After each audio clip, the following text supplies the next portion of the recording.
없는 사랑을 주님, 여러분 하나님은 우리보다 앞서가시며 그 하나님을 나의 두 피난처 두려워하지 마십시오. 여호와 하나님의 책권이 있습니다. 오늘 우리가 함께 은혜 받으실 말씀은 사도행전 7장 46절에서 50절 말씀을 본문으로 성전의 본질이라는 제목으로 은혜를 나누도록 하겠습니다. 우리가 신앙생활을 하면서 본질과 비본질 사이에서 혼란스러워하며 방황하는 경우가 많이 있습니다. 비본질에 오래 빠져 살면 굉장히 많은 것을 잃어버리게 됩니다. 오늘은 특별히 신앙생활 가운데서 성전에 대해 알고 있는 우리의 지식을 점검하면서 성전의 본질이 무엇인지 오늘 기록된 말씀을 통해서 함께 은혜를 나누도록 하겠습니다. 신약에 예수님이 승천하시고 난 이후에 예수님께서 예수님의 제자들에게 약속하신 아버지께 받아서 보낼 보혜사가 열심히 기도하던 제자들에게 오순절날 임하셨습니다. 많은 제자들이 성령의 능력을 받았는데 초대교회 7 집사 중에 스데반이라고 하는 집사가 있었어요. 스데반은 믿음과 성령이 충만한 사람이었습니다. 여러분이 다 아시는 것처럼 스데반은 설교를 하다가 돌에 맞아 죽게 되죠. 순교를 당하게 되는데 오늘 스데반의 설교 가운데 후반부에 기록된 말씀을 통해서 성전의 본질을 좀 함께 고민해 보려고 합니다. 여러분 말씀으로 한번 나아가 보도록 하겠습니다. 사도행전 7장 37절입니다. 이스라엘 자손에 대하여 하나님이 너희 형제 가운데에서 나와 같은 선지자를 세우리라 하던 자가 곧 이 모세라. 지금 설교 후반부인데 전반부는 여러분들이 집에 돌아가셔서 좀 묵상해 보시면 좋겠습니다. 지금 스데반은 모세에 대해서 언급을 합니다. 38절입니다. 신의 산에서 말하던 그 천사와 우리 조상들과 함께 광야 교회에 있었고, 모세가 이스라엘 백성들을 애굽에서 가나안으로 인도하기 위해서 광야로 하나님의 도우시는 은혜 가운데 이끌어내었습니다. 이스라엘 백성들은 장정만 60만, 추산해서 그들에게 딸린 가족들까지 계산을 하면 대략 200여만 명이 넘는다고 우리는 생각을 하고 있어요. 200여만 명이 넘는 이 성도들, 즉 스데반은 교회로 표현하고 있습니다. 그런데 이들이 지금 거하고 있는 광야는 교회당이 없는, 성전이 건축되지 않은 광야에 있기 때문에 지금 스데반은 광야 교회로 명칭을 하고 있습니다. 여러분, 예수 그리스도를 주로 고백한 사람, 그리고 그들의 모임이 바로 교회입니다. 자, 여러분이 한번 외쳐보겠습니다. 시작.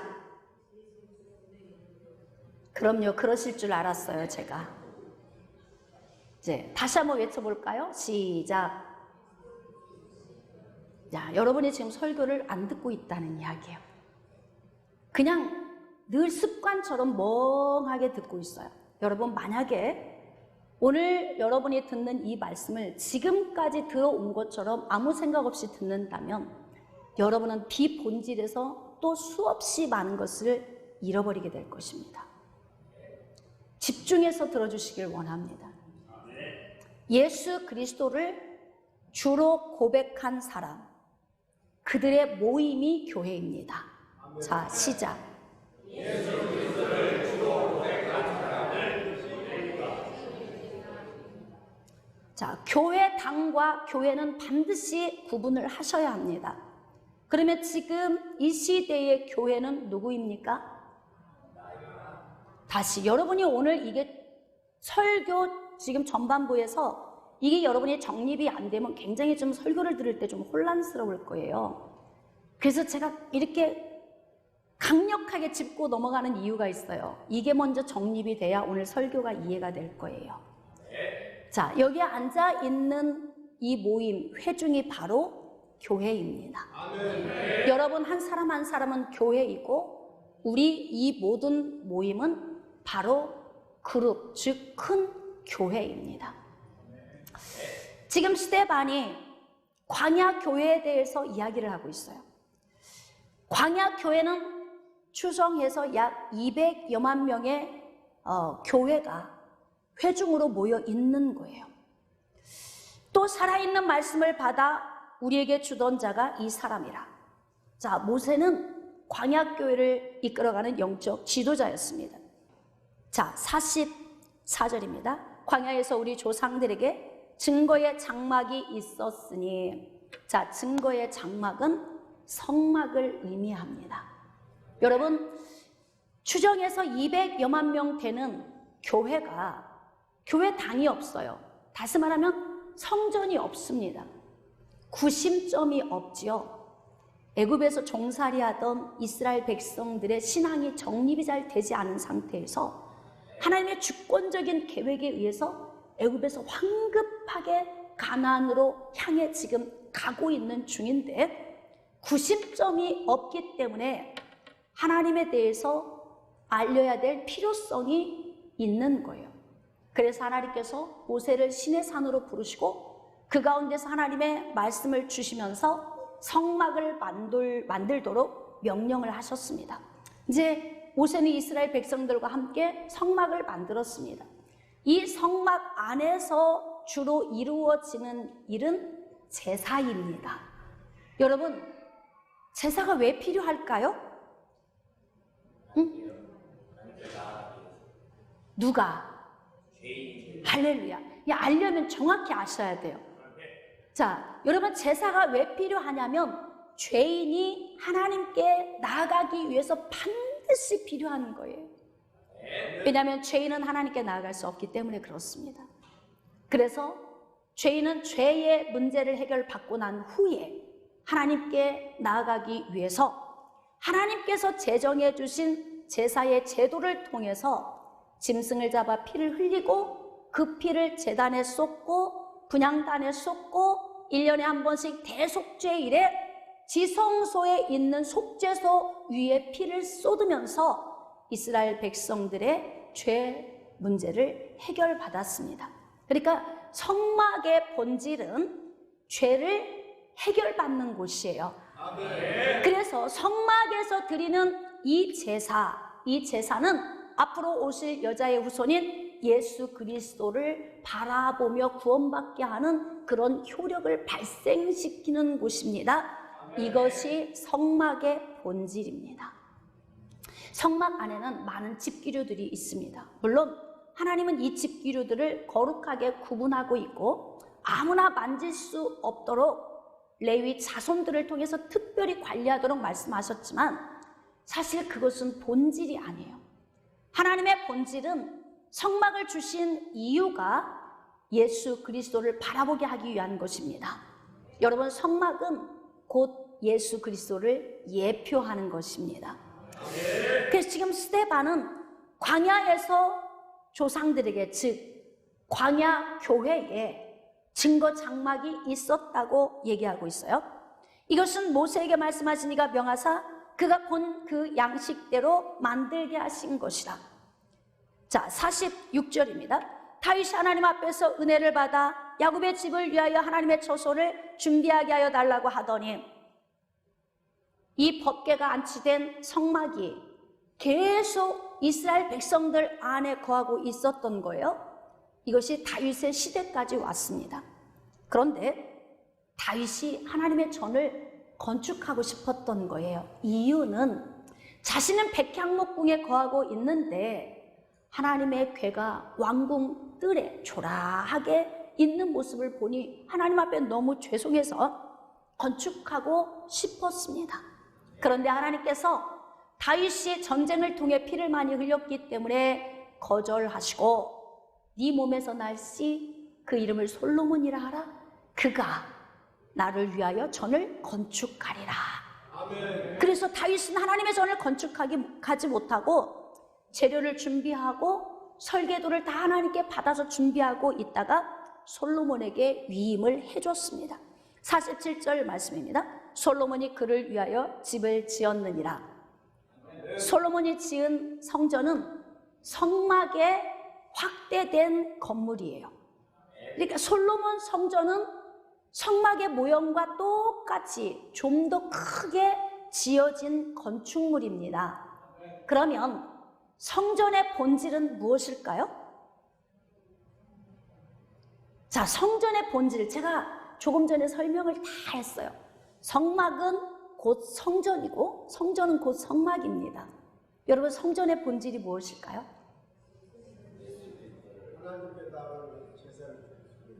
네, 할렐루야. 뭐 각기 다 다르지만 지금 같은 요지로 여러분이 다 지금 설명을 하고 계세요. 성전의 본질은 예수 그리스도를 만나는 곳입니다. 예수 그리스도를 통해 구원, 변화, 회복을 얻는 곳이 성전입니다. 자, 본질은 건물입니까? 예수 그리스도입니까? 자, 이렇게 여러분이 알고 시작을 하시면 오늘 설교가 좀 더 이해가 쉬워질 것 같습니다. 자, 그런데 48절. 그러나 지극히 높으신 이는 손으로 지은 곳에 계시지 아니하시나니. 좀 충격이죠.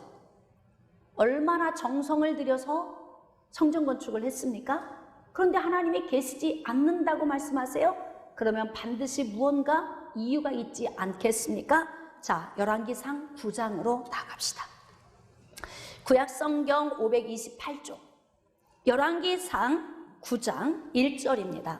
솔로몬이 여호와의 성전과 왕궁 건축하기를 마치며 자기가 이루기를 원하던 모든 것을 마친 때에 여호와께서 전에 기브온에서 나타나심 같이 다시 솔로몬에게 나타나사 여호와께서 그에게 이르시되 내 기도와 내가 내 앞에서 간구한 바를 내가 들었은즉. 이 말씀은 솔로몬이 성전 건축을 하고 난 후에 하나님께 봉헌을 드렸어요. 성전을 봉헌하고 난 후에 솔로몬이 하나님 앞에 드린 기도가 있습니다. 그런데 이 기도를 하나님이 들으셨다고 말씀하고 계세요. 자, 그러면 솔로몬의 기도를 오늘 함께 분석해 보도록 하겠습니다. 한 장만 좀 앞으로 갈까요? 자, 8장 28절로 나가겠습니다. 지금부터 제가 읽는 것을 펜으로 여러분이 체크하면서 부지런히 따라오셔야 돼요. 그 대신 지금 성전을 건축했던 솔로몬이 성전에 대해 무엇을 본질로 삼고 있는지를 여러분이 반드시 찾아내셔야 합니다. 자, 빨리 갑시다. 28절. 그러나 내 하나님 여호와여 주의 종의 기도와 간구를 돌아보시며 이 종이 오늘 주 앞에서 부르짖음과 비는 기도를 들으시옵소서. 성전을 봉헌을 하고 난 후에 지금 하나님 앞에 솔로몬이 기도하고 있어요. 29절입니다. 주께서 전에 말씀하시기를 내 이름이 거기 있으리라 하신 곳. 자, 그곳이 어디예요? 성전. 하나님은 성전에 자기 이름을 두시겠다고 말씀하셨어요. 그런데 지금 스데반은 설교하면서 하나님은 손으로 지은 전에 계시지 않는다고 말씀하고 계십니다. 말씀이 좀 다르잖아요. 그렇다면 하나님의 이름을 성전에 두시겠다고 하신 하나님이 왜 성전에 계시지 않는다고 스데반을 통해서 말씀하게 하셨을까? 점검해 봅시다. 성전을 향하여 주의 눈이 주야로 보시오며 주의 종이 이곳을 향하여 비는 기도를 들으시옵소서. 자, 어디를 향하여? 성전을 향하여 비는 기도를 들으시옵소서. 30절. 주의 종과 주의 백성 이스라엘이 이 곳을 향하여, 어디를 향하여? 성전을 향하여 뭐 할 때에? 기도할 때에. 자, 하늘에서 들으시고 들으시사 사하여 주옵소서. 31절입니다. 만일 어떤 사람이 그 이웃에게 범죄함으로 맹세시킴을 받고 그가 와서 어디에서? 이 성전에 있는 주의 제단 앞에서 맹세하거든. 자, 기도를 하는 거예요. 자, 33절. 만일 주의 백성 이스라엘이 주께 범죄하여 적국 앞에 패하게 되므로 주께로 돌아와서 주의 이름을 인정하고 어디에서? 자, 이 성전에서 주께 뭘 하면? 기도하고 간구하거든. 35절. 만일 그들이 주께 범죄함으로 말미암아 하늘이 닫히고 비가 없어서 주께 벌을 받을 때에 어디를 향하여? 성전을 향하여 뭐 하며? 기도하며 주의 이름을 찬양하고 그들의 죄에서 떠나거든. 자, 37절. 만일 이 땅에 기근이나 전염병이 있거나 곡식이 시들거나 깐부기가 나거나 메뚜기나 황충이 나서 적국이 와서 성읍을 에워싸거나 무슨 재앙이나 무슨 질병이 있든지 막론하고 한 사람이나 혹 주의 온 백성 이스라엘이 다 각각 자기의 마음의 재앙을 깨닫고 어디를 향하여? 성전을 향하여 손을 펴고 무슨 기도나 무슨 간구를 하거든. 자, 여기까지만 합시다. 지금 기도는 계속 이어지고 있습니다. 여러분, 지금 솔로몬은 굉장히 웅장한 성전을 건축을 했습니다. 얼마나 행복하겠어요. 기분이 업이 됐어요. 그래서 지금 하나님의 전에서 두 손을 들고 기도를 하고 있습니다. 그런데 기도의 요지가 무엇입니까? 시작. 네. 자, 기도의 요지. 자, 지금 이렇게 여러분에게 제가 강조점을 뒀는데, 여러분 지금 솔로몬이 성전 건축을 하고 성전에 대한 본질을 어떻게 가지고 있는지에 대해서 우리가 지금 솔로몬을 점검하고 있어요. 그런데 솔로몬이 한 기도를 점검해 보니 솔로몬은 이 성전에 와서 또는 성전을 향하여 어떤 문제든지 가지고 나와서 기도를 하면 하나님 들어주세요. 지금 이렇게 이야기를 하고 있습니다. 여러분, 솔로몬이 과연 이 성전에 대해 가지고 있는 이 생각이 본질이 될 수 있을까요? 어떻게 생각하십니까? 자, 그러면 9장으로 나아갑시다. 열왕기상 9장 3절입니다. 여호와께서 그에게 이르시되 내 기도와 내가 내 앞에서 간구한 바를 내가 들었은즉. 하나님이 들으셨대요. 나는 네가 건축한 이 성전을 거룩하게 구별하여 내 이름을 영원히 그곳에 두며 내 눈길과 내 마음이 항상 거기에 있으리라. 할렐루야. 하나님은 솔로몬이 건축한 성전에 하나님의 이름을 두고 하나님의 시선과 하나님의 마음을 두시겠다고 약속을 하셨습니다. 여러분, 성막 안에서 이루어진 일이 제사였어요. 성전 안에서 이루어지는 것도 제사입니다. 자, 제사가 무엇입니까? 시작.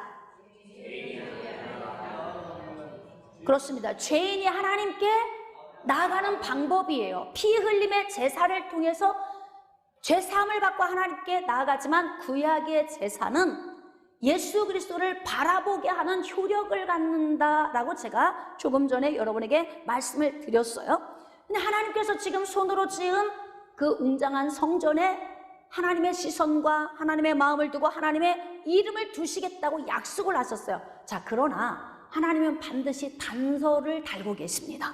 그 뒤에 4절 말씀, 네가 만일 그러나 네 아버지 다윗이 행함같이 마음을 온전히 하고 바르게 하여 내 앞에서 행하며 내가 내게 명령한 대로 온갖 일에 순종하여 내 법도와 율례를 지키면. 자, 5절 밑줄 긋고 같이 합독합시다. 시작. 내가 내 아버지 다윗에게 말하기를 이스라엘의 왕 위에 오를 사람이 내게서 끊어지지 아니하리라 한 대로 내 이스라엘의 왕위를 영원히 견고하게 하려니와. 자, 이제 더 중요한 말씀이 또 그 뒤에 있어요. 하나님께서는 솔로몬이 하나님의 말씀을 지켜 행하고 말씀 안에 살면 왕위를 영원히 견고하게 해주시겠다고 약속하면서 또 다른 단서 조항을 다루셨습니다. 자, 6절 밑줄 그으며 합독합시다. 시작. 만일 너희가 너희의 자손이 아주 돌아서서 나를 따르지 아니하면 내가 너희 앞에 둔 나의 계명과 법도를 지키지 아니하고 가서 다른 신을 섬겨 그를 경배하면 내가 이스라엘을 내가 그들에게 준 땅에서 끊어버릴 것이요 내 이름을 위하여 내가 거룩하게 구별한 이 성전이라도 내 앞에서 던져버리리니. 거기다 밑줄 좀 그으세요. 여러분, 지금 한 자리에서 하나님과 솔로몬이 대화한다고 우리가 이 말씀을 좀 연결해서 생각을 해봅시다. 솔로몬이 지금 하나님께 이렇게 기도를 하는 거예요. 하나님, 제가 이렇게 아름다운 성전을 건축을 했잖아요. 이곳을 향하여 또는 이곳에 와서 하나님 앞에 간절한 기도, 문제를 가지고 기도를 하면 하나님 들어주세요. 그런데 하나님께서 그래 내가 그곳에 함께 있겠다. 그런데 네가 내 명령과 규례와 법도 지키지 않으면 이 성전이라도 쓸어버리겠어. 여러분 지금 하나님과 솔로몬이 나눈 대화, 물론 솔로몬은 혼자 기도를 했고 하나님은 거기에 준해서 응답을 주셨지만 대화로 이것을 해석한다면 지금 대화가 잘 되고 있는 것 같아요? 대화가 지금 잘 안 되고 있죠. 자, 그렇다면 누가 지금 비본질에 있는 거예요? 솔로몬이 지금 비본질에 서 있는 거죠. 그렇죠? 여러분, 성전을 건축한 솔로몬이 이 성전 안에서 내가 무엇을 해야 하는지 본질을 모르고 있는 거예요. 성전 안에 와서 기도하는 것이 솔로몬이 성전에 대해 생각하는 본질의 전부입니다. 여러분, 우리가 교회가 되는 것, 예수 그리스도를 주로 고백해서 구원받은 교회가 되는 것은 단순히 기도가 모든 초점이 아닌 걸 여러분 아셔야 해요. 우리는 교회 안에서 굉장히 많이 강조하는 것들 중에 뭐예요? 헌신, 봉사, 하나님 앞에 드리는 기도, 여러 가지가 있지만 그 가운데에서도 교회 안에서 가장 많이 강조하는 게 기도죠. 기도. 여러분 지금 웅장하게 건축된 성전 안에서 솔로몬은 본질인 예수 그리스도를 찾겠다고 말하지 않고 있어요. 짐승의 제사를 통해 오실 여자의 후손 예수 그리스도를 바라봐야 한다는 본질을 지금 체크하지 않고 있다 이 말입니다. 그러면 솔로몬은 이곳에 와서 우리가 기도하면 하나님 들어주세요. 마치 이 성전은 무엇 때문에 존재하고 있는 것 같아요? 솔로몬으로 보면 무엇 때문에? 기도 때문에 성전이 존재하고 있는 것 같아요. 여러분, 하나님께서 성전을 주신 목적은 예수 그리스도를 바라보게 하기 위한 것입니다. 여러분, 성전은 곧 예수 그리스도입니다. 그런데 지금 솔로몬은 이곳에서 여자의 후손을 보지 못하고 있어요. 그러니까 하나님께서 따끔하게 말씀을 주시는 거죠. 네가 내 명령과 규례와 법도를 지켜 행하면 내가 영원히 왕위를 견고하게 해주지만 그렇지 않으면 성전마저도 내가 무너뜨릴 수 있다라고 말씀을 하세요. 여러분, 하나님의 말씀을 지켜 행하는 것이 무엇이겠습니까? 하나님의 말씀을 지켜 행하는 건 율법을 통해 의롭다함을 얻게 하기 위한 것이 아니고 로마서 3장 20절 말씀에 기록된 대로 율법은 죄를 깨닫게 하는 거예요. 그러니까 하나님의 말씀을 지켜 행한다는 것은 결국은 하나님의 말씀을 붙들면 붙들수록 예수 그리스도가 확대되어지는 거예요. 아멘. 할렐루야. 아멘. 하나님의 말씀과 명령과 규례와 법도를 지켜 행하는 것은 내 힘으로 의롭다함을 얻을 수가 없고 결국은 예수 그리스도로 말미암아 의롭다함을 얻게 된다는 결론을 도출시키게 하는 것입니다. 그런데 솔로몬은 지금 성전 건축을 해놓고 성전의 본질에 있지 않습니다. 자, 그러면 어떤 결과가 낳게 되겠습니까? 자, 우리 말씀으로 돌아갑시다. 요한복음 2장으로 나갑시다. 예수님 공생의 사역 초기에 성전 정화를 하신 사건이 요한복음 2장에 기록되어 있습니다. 자, 13절 말씀으로 나아갑시다. 유대인의 유월절이 가까운지라 이스라엘 백성들은 절기를 지키기 위해서 각 도시에서 예루살렘 성전으로 나옵니다. 왜냐하면 이스라엘 백성들의 이 구심점은 성전이기 때문에 그래요. 솔로몬 성전이 건축되고 난 이후에 BC 587년에 바벨론에 의해서 전소됐습니다. 왜 성전이 무너졌을까요? 아까 하나님께서는 나를 버리면, 즉 말씀을 버리면 성전도 다 하나님이 무너뜨려 버리시겠다 말씀하셨죠? 그런데 바벨론에 의하여 전소되고 난 후에 다시 포로로 끌려간 이스라엘 백성들이 70년 만에 귀환한 후에 스룹바벨을 주축으로 이 성전을 짓기 시작했어요. 제1 성전에 비해서는 초라하기 그지없죠. 그래도 이스라엘의 구심점이 되게 하기 위해서 하나님께서 성전을 건축하게 하셨습니다. 왜? 예수 그리스도가 오실 때까지는 반드시 성전된 예수 그리스도를 바라보게 하기 위해서 성전을 건축하게 하신 거예요. 아멘. 여러분, 성전은 지금 우리식으로 이야기를 하면 교회가 머무는 교회당을 의미하는 것입니다. 우리에게 이렇게 건물을 주신 것은 이곳에서 예수 그리스도를 나타내시기 위해서 건물을 주신 거예요. 그래서 교회인 우리는 교회당 안에서 예수 그리스도를 통해 구원받고 변화받고 회복되는 은혜를 맛보는 것입니다. 6월절 절기를 지키기 위해서 이스라엘 백성들 또 디아스포라 흩어져 있는 유대인들이 다 예루살렘으로 모여드니 굉장히 예루살렘이 지금 북적거리고 있습니다.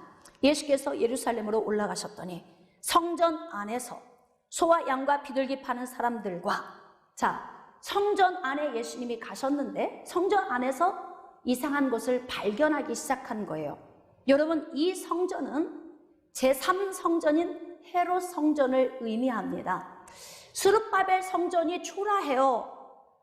그러니 BC 20년에 헤롯이 제3성전을 짓기 시작했어요. 이 성전은 AD 64년까지 대략 80년이 넘는 기간 동안 엄청나게 웅장하고 호화스럽고 아름답게 건축이 됐습니다. 헤롯은 유대인의 환심을 사기 위해서 제3성전을 건축했어요. 물론 본인은 완공을 하지 못하고 죽었지만 그 다음 세대가 성전을 완공하게 됐죠. AD 64년에 성전을 완공했으니까 지금 예수님이 공생의 사역 기간에는 이 성전이 지금도 지어져 가고 있는 거예요. 예수님이 부활 승천하시고 난 후에 AD 70년에 이 성전이 무너졌으니까 이 성전은 지금도 헤롯에 시작된 성전 건축이 계속 진행되고 있는 상황입니다.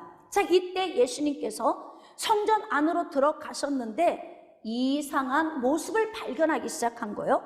성전 안에 소와 양과 비둘기 파는 사람들, 매매, 장사하는 사람들이 있고요. 돈 바꾸는 사람들, 환전하는 사람들이 있는 걸 예수님이 보신 거예요.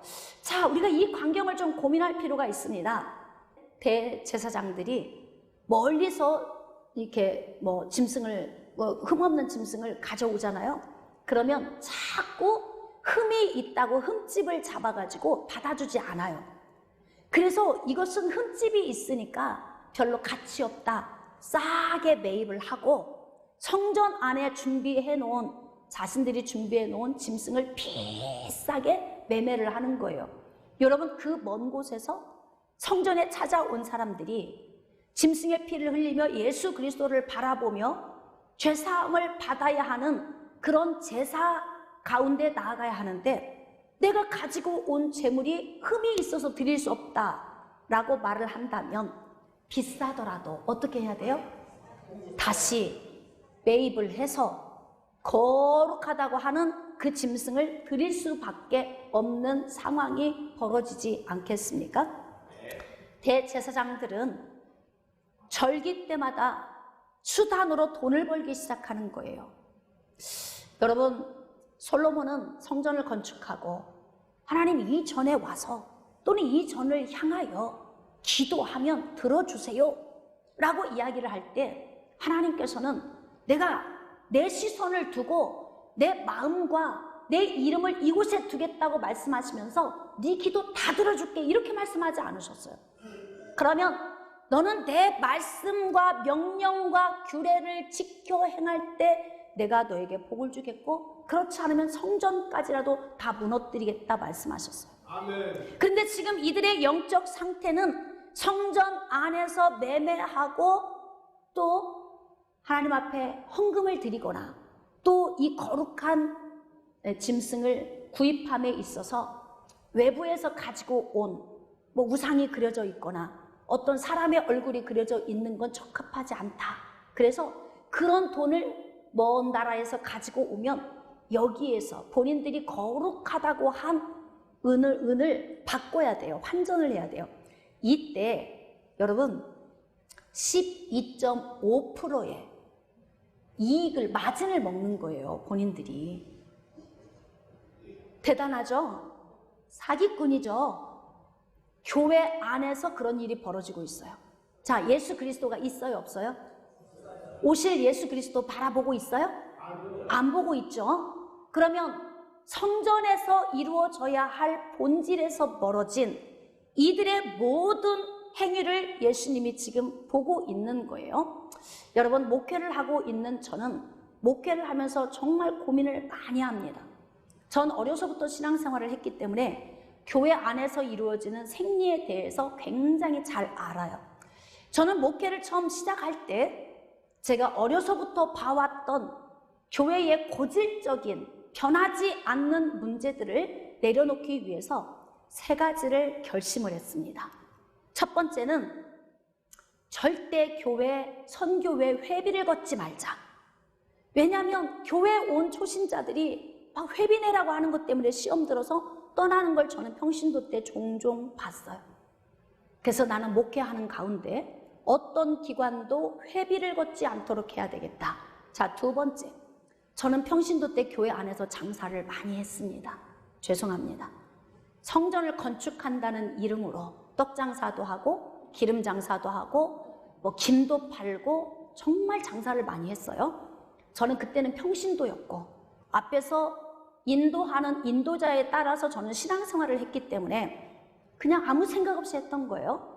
제가 목회를 시작할 즈음에 나는 어떤 교회를 만들 것인가에 대해서 고민하면서 2번째, 교회 안에서 일체 장사를 금해야 되겠다. 자, 그 다음에 3번째, 헌금 봉투를 좀 이렇게 규칙적으로 만들어야 되겠다 싶었어요. 왜냐하면 헌금 봉투가 많으면 많을수록 헌금이 계속 찢어져. 그렇죠? 감사 헌금 봉투에 5만 원 들어갈 것이 막 구제 헌금, 선교 헌금 10,000원, 구제 헌금 10,000원, 엘리베이터 헌금 10,000원 계속 나뉘어지는 거야. 그래서 저는 그 생리를 앓은 거예요. 왜? 봉투가 많을수록 헌금을 많이 드리는 것이 아니라 봉투가 많을수록 헌금이 계속 나뉘어진다. 이것을 제가 알고 있기 때문에 목회 시작하면서 감사 헌금 봉투하고 11조 헌금 봉투만 제가 준비를 했어요. 자, 그런데 목회를 하면서 이색 풍경이 생기기 시작했습니다. 다른 교회에서 신앙생활을 하다 오신 분들이 왜 여기는 주정헌금이 없습니까? 이단 아닙니까? 도대체 여러분, 이 시대의 교회들은 무엇이 본질인지도 모르고요. 이단이 무엇인지 개념조차 없어. 그래서 내가 지금까지 해오던 것과 무엇이 다르다라고 생각하면 반드시 그 뒤에는 이거 이상한 교회 아닙니까? 라고 시작이 되는 거예요. 그래서 본인들이 주정 헌금 봉투를 가지고 와서 자기 칸에다 넣어. 그래서 주정 헌금 봉투를 만들어요. 어쩔 수 없이 재정부에서 주정 헌금 봉투를 마련을 해서 다 꽂게 되는 거예요. 자, 2번째는 어떤 이색 풍경이 생겼냐면 회비를 걷지 말라라고 이야기를 했는데 어느 순간에 보니까 기관별로 회비를 걷기 시작하는 거예요. 저는 하지 말라고 이야기를 했는데도 걷어. 목사님 필요합니다. 해야 됩니다. 자, 이거는 우리 교회 와서 신앙생활을 처음 시작한 사람은 모르니까 몰라요. 다른 교회에서 신앙생활하다 온 사람들이 다시 또 만들어.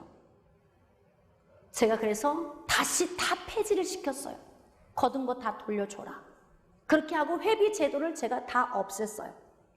자, 또 교회 안에서 장사를 하지 말아라 했더니 목사님, 그래도 선교회에서 장사는 좀 해야 합니다.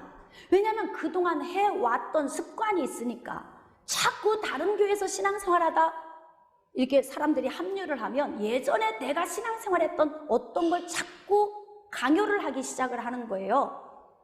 그러다 저희 교회가 이전을 해야 되는 상황이 됐을 때 막 장사를 좀 하게 해달라고 그래서 그러면 한 번도 내가 허락을 안 했지만 이번 교회 이전을 위해서 그럼 한번 장사를 해라. 그랬더니 그 장사를 하는 가운데 그것이 정직하지 못한 문제가 드러난 거예요. 교회 안에서. 사랑하는 성도 여러분, 여러분이 지금 이 말씀을 들을 때 아주 피부에 와닿을 거예요. 왜? 다 경험이 있으니까. 제가 그래서 중단을 시켰어요. 하지 말아라. 그리고 지금 우리 교회 안에서는 지금 제가 개척 초기에 생각했던 이 모든 방식대로 지금 목회를 하고 있어요. 여러분, 교회는 와서 구원받고 변화되고 회복되는 목적으로 서 있어야 돼요. 교회당에 찾아온 교회들은 예수 그리스도를 알아가는 데 주력해야 돼요. 너무나 많은 분주하고 바쁜 헌신도 우리에게 별로 유익하지 않습니다. 헌신을 할 때는 할지라도 여러분이 반드시 하나님을 찬양하고 높이고 기도하며 말씀을 듣는 시간만큼은 집중해서 예수 그리스도를 알아가야 합니다. 그런데 지금 예수님이 들어간 그 성전, 즉 교회당 안에서 마치 이 시대의 교회에서 일어나고 있는 모든 일이 동일하게 이루어지고 있는 거예요. 잘 생각해 봅시다. 본질입니까? 비본질입니까? 비본질이죠. 교회당 안에, 성전 안에 예수 그리스도를 알고 구원받고 변화되고 회복되어지는 데 초점이 있는 것이 아니라 비본질에 초점을 두고 있다면 과연 하나님이 기뻐하시겠는가? 기뻐하시겠는가? 여러분, 웅장한 솔로몬 성전, 하나님께서 바벨론을 통해서 다 쓸어 무너뜨렸어요. 하나님의 이름이 함께 하겠다고 하셨어요. 하나님의 시선과 하나님의 마음이 함께 하시겠다고 하셨던 그 솔로몬 성전을 하나님이 쓸어버리신 거예요. 왜? 솔로몬이 성전의 본질에 서 있지 않았던 거예요. 그리고 그는 성전을 건축해놓고 하나님 이곳에 와서 이곳을 향해서 기도하면 들어주세요 해놓고, 그리고 자신은 평생 남은 인생 동안 죄 가운데 빠져 살다가 마지막에 겨우 부끄러운 하나님의 은혜를 경험하고 이 세상을 떠나게 되었습니다. 그 이후로 솔로몬의 범죄로 말미암아 북이스라엘과 남유다가 분리되고 난 이후에 성전 제사는 완전 하나님이 원하시는 본질에서 멀어지고 비본질로 성전이 채워지기 시작을 한 거예요. 그러면서 각자 성전 안에서 본인들의 유익만 찾는 거죠. 여러분, 교회 와서 기도하는 거 필요합니다. 그러나 뭔가 내 유익, 나 잘 살기 위해서, 뭔가 매일 내 문제 해결받기 위해서 여기 와서 기도하는 것이 무슨 의미가 있겠느냐 하는 거예요. 예수가 없다면, 예수 그리스도가 없다면. 그러니까 솔로몬은 기도를 하면 들어주시라고 말씀하시는데 하나님께서는 들은 척만 척 하세요. 솔로몬의 기도에 대해서. 그 기도에 대해서는 답변하지 않으십니다. 지금 네가 말하고 있는 건 비본질이야. 성전의 본질은 이곳에 와서 예수 그리스도를 통해 구원받고 변화되고 회복하는 곳이야. 아멘. 그렇기 때문에 하나님께서는 솔로몬의 기도에 대해서는 별로 관심을 갖지 않으셨다 이 말입니다. 예수님께서 성전 안에 들어갔는데 지금 이 시대에나 있을 법한 그러한 일이 그렇게 웅장하게 지어진 헤롯 성전에서 매매가 이루어지고 환전하는 일들이 있는 거예요. 그러면서 사람들의 돈을 갈취하고 착취합니다. 마땅히 이유는 있죠. 이래서 안 되고 저래서 안 되고, 너희들이 가져온 건 흠이 있어서 안 되고, 그리고 난 다음에 헐값으로 그들의 것들을 사들이고 다시 뒤에서는 그게 다시 돌아서 어떻게 해요? 비싼 값에 또 매매가 이루어지는 거예요. 이러한 일들이 교회 안에서 이루어지고 있습니다. 15절입니다. 노끈으로 채찍을 만드사 양이나 소를 다 성전에서 내쫓으시고, 예수님께서 안에 있는 모든 걸 다 깨끗하게 내쫓으셨어요. 돈 바꾸는 사람들의 돈을 쏟으시고 상을 엎으시고. 여러분, 예수님이 성전 정화를 하셨던 이 사건을 통해서 지금 우리가 엎어야 할 것들이 무엇일까요? 우리가 교회당 안에서 내보내야 할 것들이 무엇일까요? 저는 주일 예배를 위해서 정말 심혈을 기울여서 말씀을 준비합니다. 이 말씀을 준비하는 목적을 제가 어디에 두냐면 구원과 변화와 회복에 둡니다. 할렐루야. 그래서 정말 할 수만 있으면 여러분들이 주님 앞에 나와서 교회가 와서 회복을 하고 돌아가야 하나님의 나라가 아름답게 서지 않겠습니까? 여러분들은 교회입니다. 여러분 한 사람 한 사람은 교회이고 머리가 되신 예수 그리스도의 몸으로서 우리는 지체를 이루고 연합하고 있습니다. 우리는 이 연합하고 있는 가운데에 진정한 건축이 무엇인지 알아야 합니다. 여러분, 그렇게 아름답게 세워진 성전도 하나님이 AD 70년에 디도 장군을 통해서 헤롯 성전을 다 돌 위에 돌 하나도 남기지 않고 다 무너뜨렸어요. 아깝죠? 그래도 성전인데 얼마나 거룩한데. 우리 개념은 그렇죠. 여러분, 이 강대상이 얼마나 대단합니까? 지문이 묻을까 봐 행여 조심스럽고 성전 위에는 특별한 사람만 올라오도록 지정해놓고 우리는 그렇게 생각하고 있죠. 예수가 없는 그런 헌신이 소용이 있겠습니까? 예수 그리스도의 피 흘림의 제사, 그 공로를 힘입은 구원, 변화, 회복이 따라오지 않는다면 이 강대상이 무슨 의미가 있겠어요? 아름다운 성전의 건축이 무슨 의미가 있겠습니까? 여러분, 우리는 건물을 건축하는 것보다 더 많은 에너지를 투자해야 할 곳이 바로 교회 건축입니다. 교회는 예수 그리스도를 주로 고백한 자들이 바로 교회가 됩니다.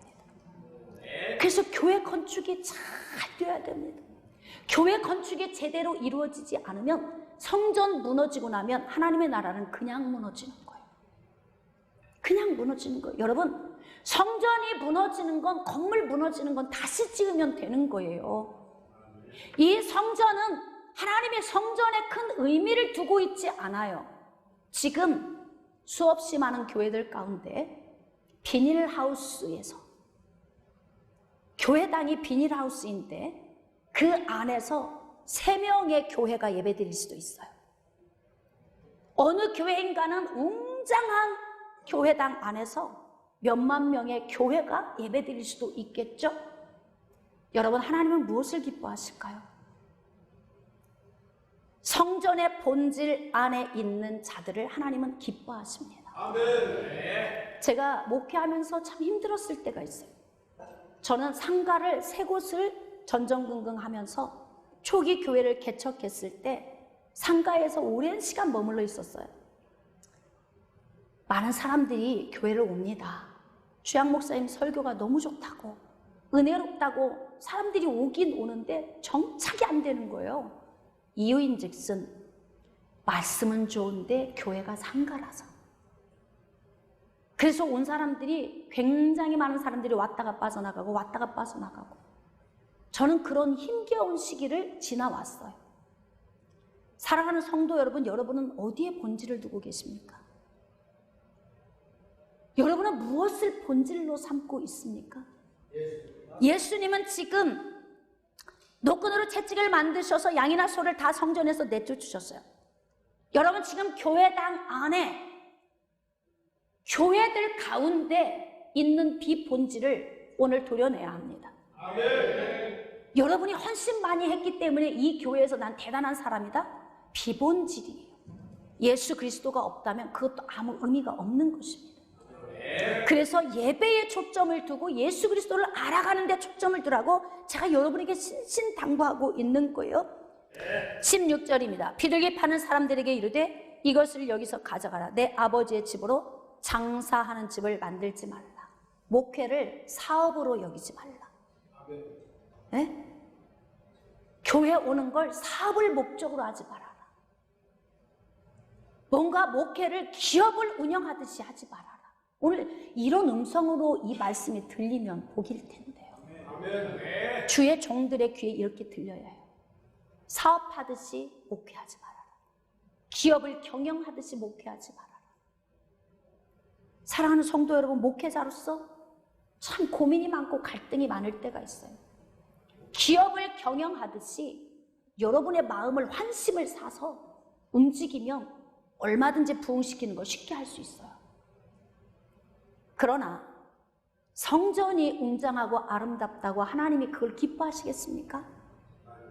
하나님의 말씀에서 벗어난 예수 그리스도가 없는 그런 성전은 하나님께서 순식간에 훅 불면 그냥 무너지는 거예요. 그래서 우리는 진정한 건축을 어디에 두어야 하냐면 교회 건축에 초점을 두어야 합니다. 저는 목회를 교회 건축에 초점을 두고 있어요. 그래서 제가 목회하면서 그렇게 더디 가는 그 목회 시간 중에 제가 외친 말이 있습니다. 더디 가도 제대로 가자. 부실공사하지 말자. 이 제대로 가는 것이 매일 이 건물을 뚜덕뚜덕 하면서 뭔가 아름답고 화려하게 짓는 것입니까? 아니에요.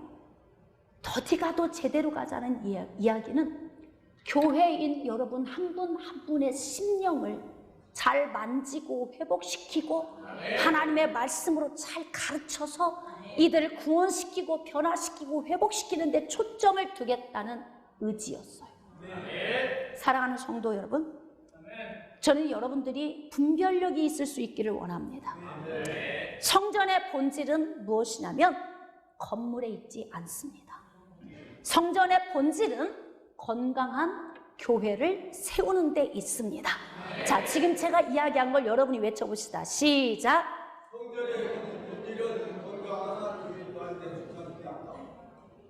그거 아닌데요? 여러분들이 집중하지 않고 있잖아요, 지금. 아니요, 목사님, 내 나이 되면 어려워요. 알겠어요. 그래서 그런 줄 알겠어요. 잘 들어도 이게 나이를 먹어서 쉽지 않습니다. 제가 좀 이해하겠습니다. 다시 한번. 성전의 본질은 건물에 있지 않습니다. 성전의 본질은 교회 건축에 있습니다. 시작.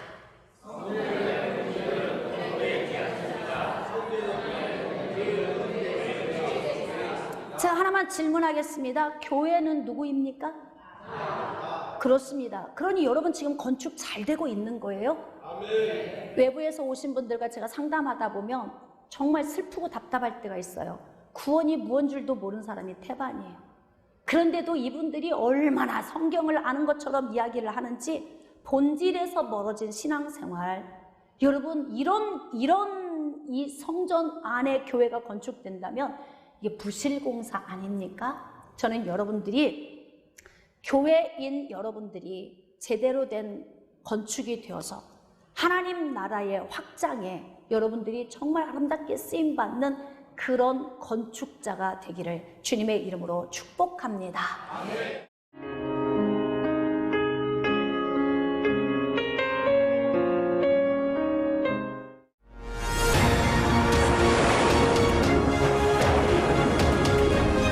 희생하는 사랑, 조건 없는 사랑을 주는 여러분, 하나님은 우리보다 앞서가시며 그 하나님을 나의 피난처 두려워하지 마십시오. 여호와 하나님은 제 편이 있습니다.